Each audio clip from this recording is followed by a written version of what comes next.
Hi, and welcome to another BELFAST Programme podcast.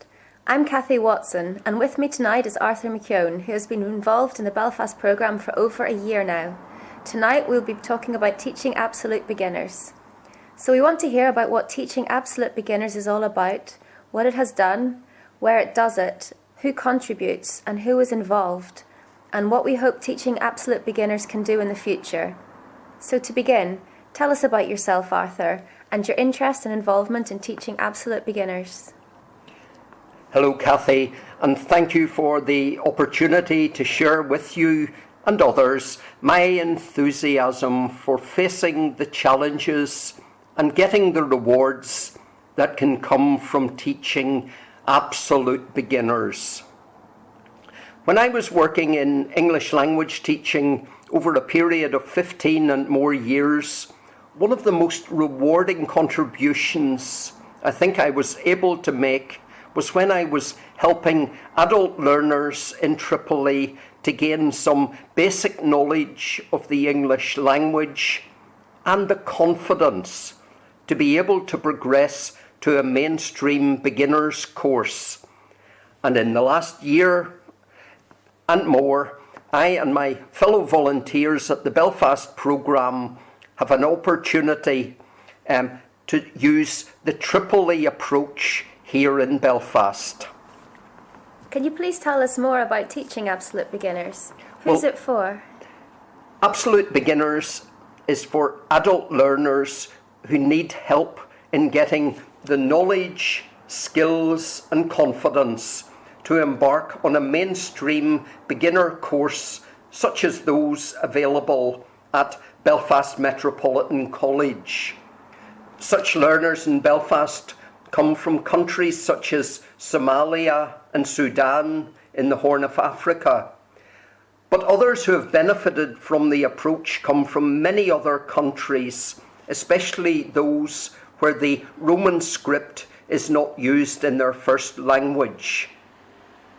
And more recently, we've been able to use the Absolute Beginners Programme to provide support for members of the Syrian community who have come to Belfast. They are among the most enthusiastic and hard-working students I've encountered in all my many years of teaching. And how does teaching absolute beginners work? Well, Cathy, about a year ago, I met first time Suleiman Abdullahi of the Horn of Africa People's Aid, Northern Ireland, or Hapani as we know it. Suleiman's a great guy, and his infectious enthusiasm and entrepreneurial spirit have done much to inform and guide the development of the programme that has started to make a significant difference to the lives of many people here in Belfast. Suleiman told me about a particular problem in the communities he's in contact with. Adults, and in particular women, have difficulty in accessing beginner-level courses because they're not yet literate in the Roman script and are not able to make anything like effective use of the course material to which they are introduced in a normal beginner programme. This, Cathy, was my aha moment. Arthur, what on earth is an aha moment? Well, an aha moment came to me during my conversation with Suleiman when I realised that there was a considerable asset in my murky past that could help the sort of learners he was describing. In Tripoli, many years ago, I had been part of a substantial team of enthusiastic English language teachers who, over the period of nearly 20 years, had helped many learners, both Libyans and others, who needed a leg up to get started on a mainstream English course. Such learners were below the radar. They were scarcely recognised by the mainstream publishers. But in Tripoli, led by Jeff and Sue Mohammed, teachers had developed their own innovative approach to dealing with such students, of which we had hundreds in any one calendar year. I recognised in my aha moment that a similar approach could be adopted in Belfast, and off we jolly well went. And the rest is history. What do you yourself and the other Belfast volunteers get from the contribution you make? Well, it is very rewarding. The students themselves are very enthusiastic, and we can quite soon see significant progress where they can make more success in communicating with others they come in contact with. I recognise that a former colleague, John Naunton in Tripoli, had recognised the same thing in an essay he had created on one of the websites I was reading a few months ago. It's certainly very satisfying work.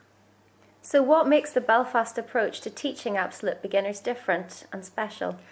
Well, without getting too technical about it, I think there are several important principles. One lies in what we call the granularising of the syllabus. For example, instead of teaching the present continuous, singular and plural, all in the same lesson, we divide it into three, perhaps introducing the singular in the first lesson, the plural in the second lesson, and then joining them together in the third lesson. And we do the same with the interrogative, and we do the same with the negative. It reduces the gradient that students or learners face in learning grammar or indeed vocabulary. That's one principle. A second principle is practice. Practice, practice, practice, especially of mechanical writing skills that new learners at this level will benefit from to reinforce what has been introduced in each of the lessons. A third principle is the glocalising of the content. So instead of talking about places that are alien to the learners, we talk about people, places and events in and around Belfast. And finally, in all of this, we're endeavouring to make innovative use of social media such as WhatsApp, and it does seem to be having an effect as learners get the opportunity to practice with the phones to which they have access. That's great, Arthur. Can you tell me more about the Absolute Beginners Compendium? The Absolute Beginners Compendium, the name for it came from our colleague Claudia, who's another of the Belfast volunteers. It's a file of teaching resources and learning activities that can be used by various members of the team to deliver the syllabus. And we've been able to refresh the syllabus, much of which is embedded in principles that were used successfully 30 and more years ago in North Africa, but with the insights now of corpus linguistics. And beyond that there, in the compendium, we've been able to make use of PowerPoint, where in the past we would have depended in the past on wall charts, flashcards and other tangible teaching aids. But generally, the Tripoli approach has stood us in good stead as we develop the Belfast programme more substantially. And how can people find out more about teaching absolute beginners, and can anyone get involved? Well, we would certainly love to hear from others, Cathy. Others in Belfast and beyond, and perhaps far beyond, who would like to hear more about the approach we're adopting here and the material that has already been developed. We're keen to share experiences and to refine the approach, both the format and the content that's being adopted here. We're certainly very keen to develop a community of practice among like-minded individuals who can gradually build resources that will help people who are excluded from mainstream English language courses to get access and to progress. Thanks very much, Arthur. That's all for tonight. Arthur and I will be around for more podcasts on different topics in the near future, so stay tuned. And we would love to hear from you all soon on what you would like to hear. So it's good night from him and apparently good night from me. Good night, Cathy, and thank you.